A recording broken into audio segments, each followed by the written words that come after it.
Almighty. God the Father is described as Almighty, the only divine attribute cited in the Creed. Its importance can be explained under three specific qualities. We believe God's power is universal, loving, a mystery. Universal means God the Father's power is universal because He is Pantocrator, the creator and ruler of all things, infinitely beyond any human father we experience on earth. This stops us from falling into any false sentimentalism regarding God, our loving Father. We believe He rules and compasses all things, for the heights of the heavens and the depths of the abysses, and the limits of the world are in His hands. Saint Theophilus of Antioch. So in the Old Testament, we read of Yahweh Sabaoth, Lord of hosts, and El Shaddai, Lord of the mountain, who show his power particularly in the Exodus liberation. With strong hand and outstretched arm, with strong hand and outstretched arm, you brought your people Israel out of Egypt amid signs and wonders and great terror in Jeremiah chapter 32 verse 21. In the New Testament, God's power is revealed in Christ's signs of or miracles, and especially in his resurrection. God's almighty power is manifested as universal in that he is both utterly beyond us, transcendent, and yet more intimately within us, immanent, that we are to ourselves. His utter transcendence is expressed by Isaiah the prophet.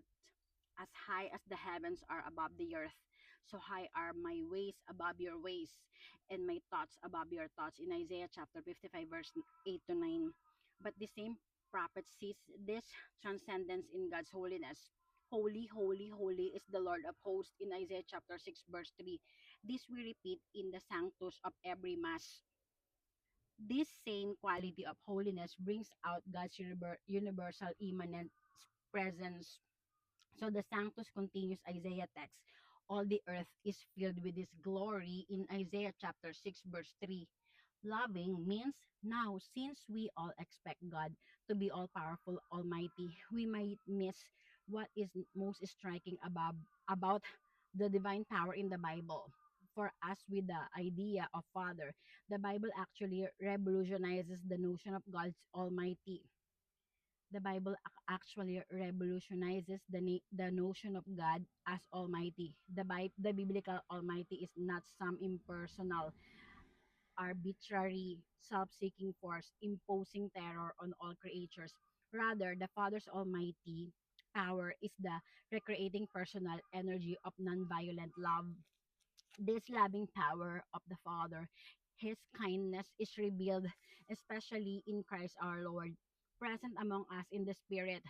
God keeps us as his segula, the apple of his eye. His almighty love is forever, yearning to do more for us in the spirit of caring, as Christ pictured for all in his parable of the Good Shepherd in John chapter 10, verse 11. Mystery means yet proclaiming God as Father Almighty does not blind the Christian to all the evil in the world. Sin and the suffering of countless people are much too real to make light of or explain away by some flimsy excuse. Thus, the ever persistent question, if God is really all powerful, why can't he wipe out all evil? Our Christian faith does not give us any easy answer to this mystery, but it does offer some basic truths to fortify us against meaningless, despairing suffering.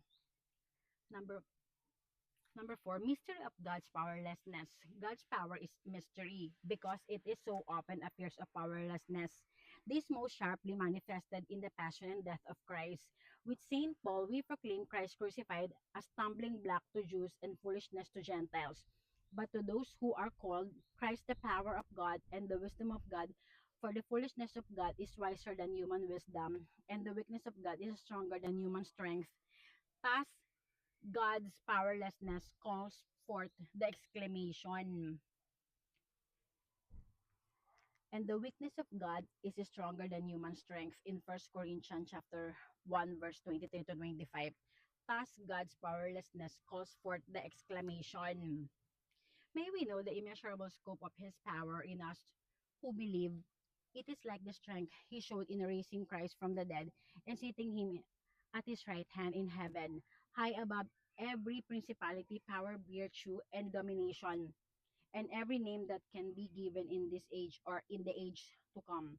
He has pulled all things under Christ's feet and has made him thus exalted head of the church in Ephesians chapter 1 verse 19 to 22.